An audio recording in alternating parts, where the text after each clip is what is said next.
No kid's Jewish education should end at 13. Adjerba offers Ontario high school credits infused with Jewish learning online for teens across the province. Ministry approved, intellectually demanding, Jewishly transformative. Adjerba.ca. Your teen belongs here.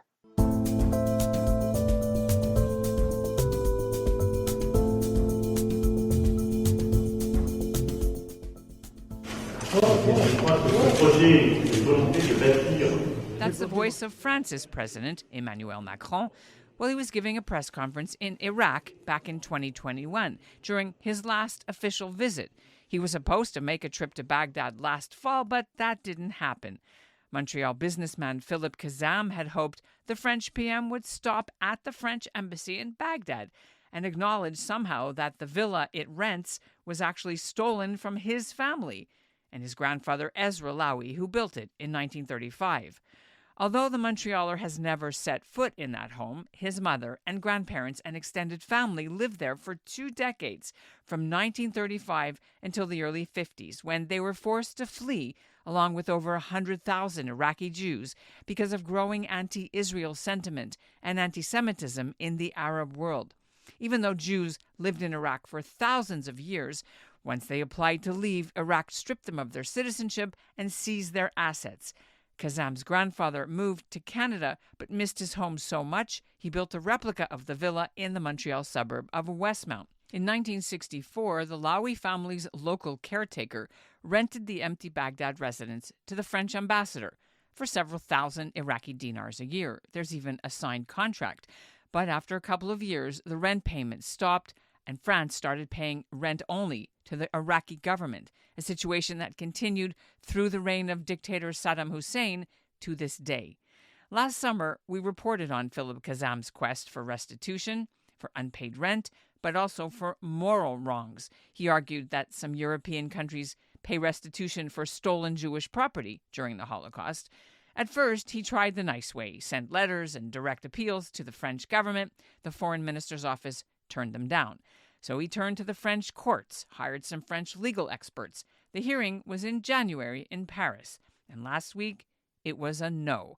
But the descendants of the Lawee family will appeal. I'm very interested in trying to provide a pathway for Iraqi Jews to get back properties. And it doesn't stop at Iraq. It could be other countries as well. France is the bridge to get there.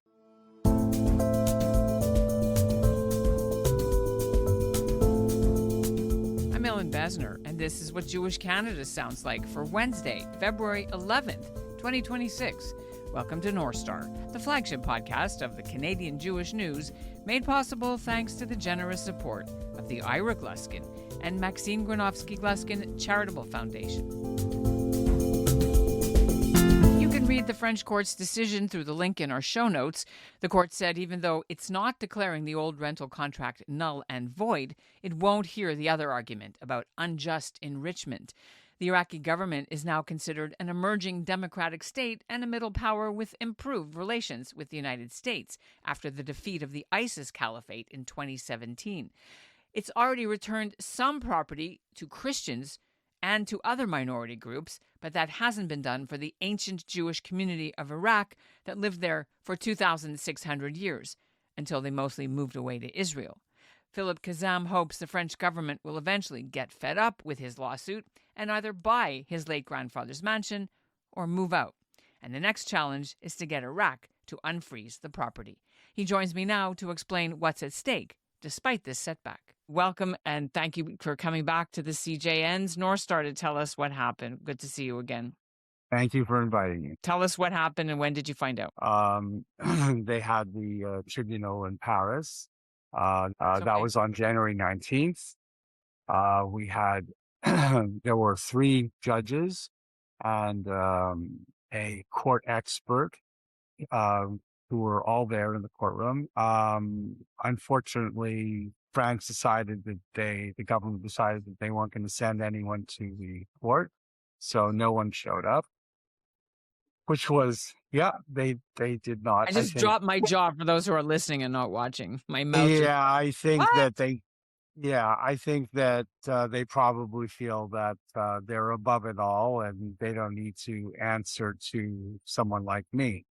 So they didn't show up, but the court experts seemed to be their mouthpiece. We had given my lawyer Mignard, Jean-Pierre Mignard, had given all the testimony um, and all the arguments, of which there were several, maybe 15 different arguments. It was quite incredible. Um, and the government's only position, which was expressed by the court expert, was that the court was not in a position to rule on the case. It's not the right jurisdiction, and it should be held in Baghdad. Of course, that's completely absurd. That's where 150,000 of us were thrown out between the late 40s and the early 50s. Doesn't make any sense. And of course, in the process of that, they stole all our homes. So I don't think it's the right jurisdiction. Um, so yesterday we got the judgment. And the How many judgment pages is is it? How many pages is it? several pages, maybe I think 5 pages. Oh, so that tells But you something. 5 pages is basically no. yeah, but the interesting thing that I have to say is that they listed all our arguments, including the arguments of unjust enrichment, which to me is one of the best arguments that we have. That argument is that France has only been paying Iraq approximately 10% of the lease of the proper market lease rentals. So they're saving 90% for 50 years. So that's quite incredible. They easily could have paid our rents and deducted the 10% that Iraq was charging them, and they didn't do that, obviously, because they wanted to save you 90%. So at this point, so they put all of that in the judgment, and then they mentioned maybe a paragraph or two regarding France's defense. And I thought that was telling. I don't think that's something you want to do if you really are protecting France. Why would you put in a judgment all our arguments? Just say that, it's not they can't hear the case, and that's it. So at the end of all of this, I did speak to my lawyer, to our lawyer, I should say, our family's lawyer, and he was completely invigorated. He was he didn't sound or look well, didn't sound to be deterred at all. And he said that he's going to press forward all the way. Asked me what my thoughts were, and I said, absolutely, we're going to go forward. We're not letting this drop. And so the next step, I imagine, is to go to a higher court in France, and then perhaps ultimately go to the Supreme Court in France. But in the meantime, I think the press has very clearly taken our side. And the whole thing is rather absurd. And simply hunker down and move forward to the next step. That's it. During these months between when we last spoke and when this went to court, I know that you tried to get through to President Macron and maybe also offering for settlement, some kind of, I don't know, arbitration or something like that. What happened with those? They didn't reply for a very long time on the subject of mediation. And then ultimately they said they would not mediate. Sorry, mediation, not arbitration. Pardon Yeah, me. not arbitrate, mediate. Yeah. They said that they would not arbitrate. I mean, not mediate, sorry, not mediate. So that was that. And it is discouraging, but quite frankly, I really think it's very disappointing to me and to my family. But I think if you take a look at the bigger picture, it's much more disappointing for France because I think that the government's making a huge mistake and they're just not going to get away with it. They're going to be, you know, they'll be criticized till this thing gets settled. What happened when you found out and you told the family elders who are still around? Elder. I simply said that everything's okay. We're going to move forward. Our lawyer's behind us. He wants to move forward, and we're going to get there. So they're not saying to give up at this point. They're not No counseling you to chance. do that. No chance at all. No, no chance. This is expensive, an expensive fight. It's not cheap to go do international legal lawsuits. That isn't a deterrence for you? No, not at all. And where France has got it all wrong is that typically in these types of disputes, it's, often it's one family, it's one person, three people, siblings. And when it's just a few people, the legal expenses are very, very heavy and it's difficult. But we're about approximately 19 cousins, approximately, and one uncle. So our legal costs on an individual basis are not that bad. So actually we can hang in there for the long haul and we will. But this is what governments do. They want to exhaust you. They want you to get tired. They want you to get fed up.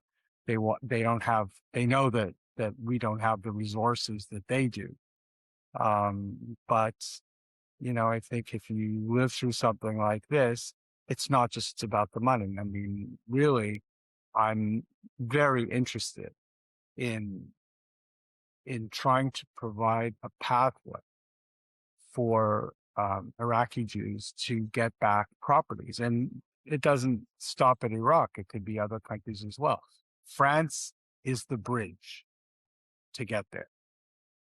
I agree that without France, I wouldn't have much chance. But I think that with France as the bridge, ultimately, if they have to pay back rents to us, the next step after that is to either leave the house, leave the property, or buy it. And according to all the people I've spoken to in Iraq, they have nowhere to go. There's a lack of real estate in Baghdad, no empty land to construct anything. And property is very tight.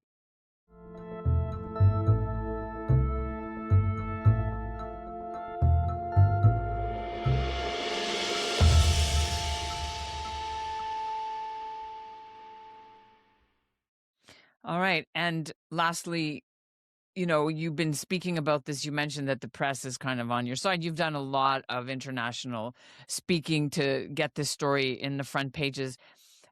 How has the awareness increase helped your family and also others who are descendants of MENA Jews and Middle Eastern North Africa Jews, galvanizing them to sort of reclaim some of their heritage? Have you heard people have said to you, "Oh, I saw this story. Good for you. I want to, like, what is the feedback that you're getting, right, from other North African and Middle Eastern Jews?" Very positive feedback. And I think that many of them who might be in a position to reclaim would love to do it, but certainly no one's going to do it now.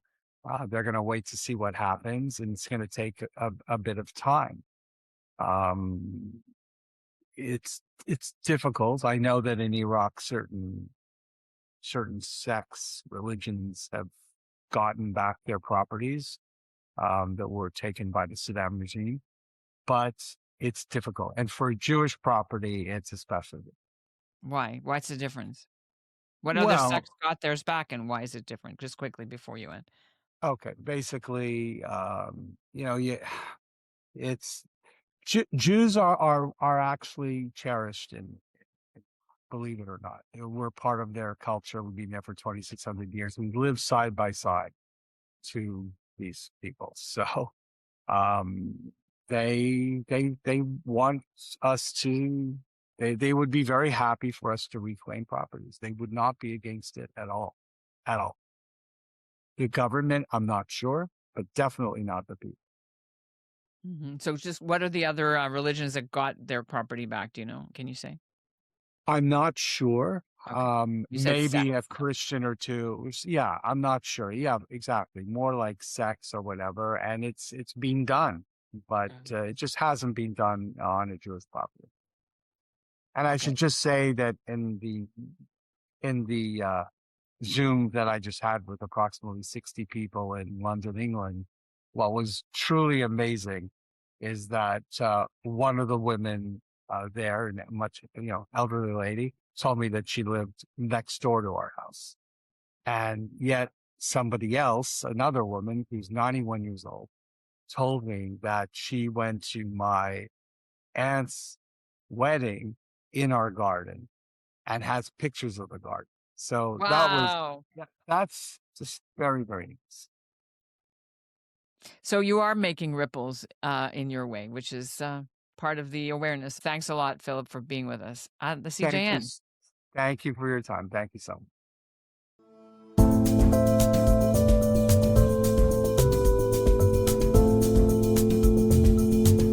And that's what Jewish Canada sounded like for this episode of North Star, sponsored by the Ira Gluskin and Maxine Granovsky Gluskin Charitable Foundation.